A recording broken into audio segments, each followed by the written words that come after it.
In the early 2000s, a Blackberry was the dream device for many people.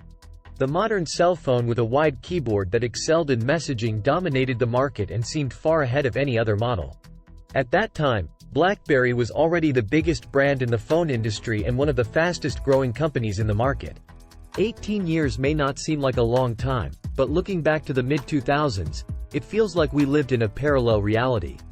To give you an idea, BlackBerry's biggest competitors at the time were Nokia and Motorola.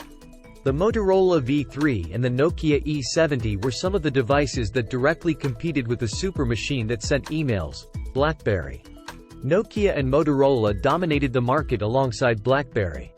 Today, they don't even appear in the picture. Well, maybe Motorola is still somewhat present, but the fact is that now the market is dominated by Samsung or iPhone.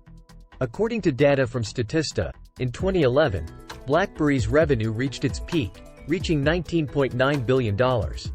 10 years later, in 2021, that value didn't even reach $900 million. So, what happened to BlackBerry? What is it doing today? Is there any chance of BlackBerry returning to its glory days of the early 2000s? That's exactly what I'll tell you in this video.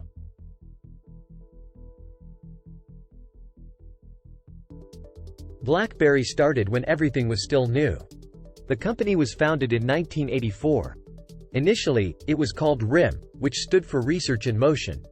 In the beginning, RIM acquired several patents in the technology field, created the push email, and brought together talented developers who propelled the brand. At the time, the company worked with technologies like modems and pagers.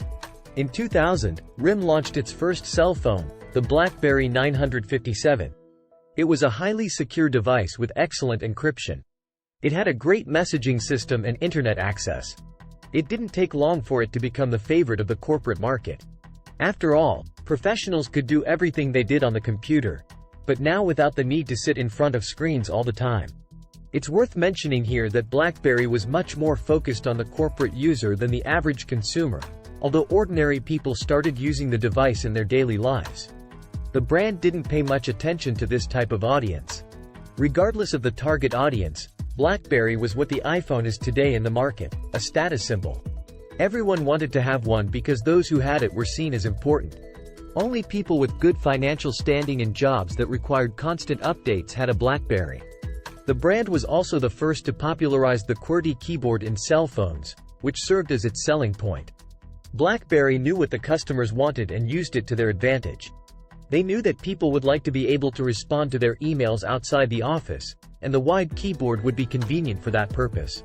Thinking about how their users liked and needed constant contact with others without worrying about limits, they created BlackBerry Messenger, another major driver of the brand's phones. The functionality allowed users to exchange unlimited messages. It was almost an ancient act, but remember it was 2010, and only for BlackBerry owners. After this functionality, it became an app for iOS and Android, but it was swallowed up by heavy competition. In addition to everything, the device had a simple design and was user-friendly. It was with BlackBerry that the addiction to cell phones started. People were constantly glued to their devices, updating and constantly responding to their emails. The cell phone that had been launched to provide more convenience and freedom to professionals ended up making them even busier. Even during their free time, BlackBerry users were constantly checking their devices, responding to emails, and staying connected. It became a symbol of productivity and efficiency in the business world. However, the downfall of BlackBerry began when Apple introduced the iPhone in 2007. The iPhone revolutionized the smartphone industry with its touchscreen interface, intuitive user experience, and a wide range of third-party applications. It captured the attention of both consumers and businesses alike. While BlackBerry continued to focus on its traditional strengths, such as security and messaging, it struggled to keep up with the rapid advancements in technology and user expectations. BlackBerry's operating system, known as BlackBerry OS, couldn't compete with the modern and more user-friendly operating systems like iOS and Android. Moreover, BlackBerry's closed ecosystem and limited selection of applications became a significant drawback compared to the extensive app stores of iOS and Android. Developers were more inclined to create applications for the popular platforms, leaving BlackBerry with a smaller app library. BlackBerry attempted to make a comeback with the release of BlackBerry Z10 in 2013, with a new operating system designed to compete with iOS and Android. However, it failed to gain significant market share and was unable to revive the company's fortunes. As a result, BlackBerry shifted its focus away from manufacturing smartphones and transitioned into a software and services company. The company recognized the need to leverage its strengths in security and enterprise solutions. BlackBerry now focuses on providing secure software solutions for various industries, including automotive, healthcare, and government sectors. They have developed software for autonomous vehicles, secure communication platforms, and enterprise mobility management.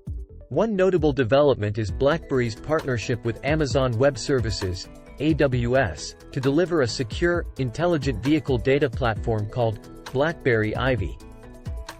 This platform aims to enable automakers to analyze vehicle sensor data, enhance the driving experience, and provide personalized services to customers. While BlackBerry no longer dominates the smartphone market as it once did, the company has managed to find a new niche in the software and security industry. They continue to innovate and adapt to the changing technology landscape. In conclusion, BlackBerry's decline can be attributed to its inability to adapt to the evolving smartphone market and the rise of more advanced and user-friendly competitors. However, the company has transformed itself into a software and security-focused organization, aiming to carve out a new path in the industry. Thanks for watching, and remember to subscribe and like to see more curious facts like that.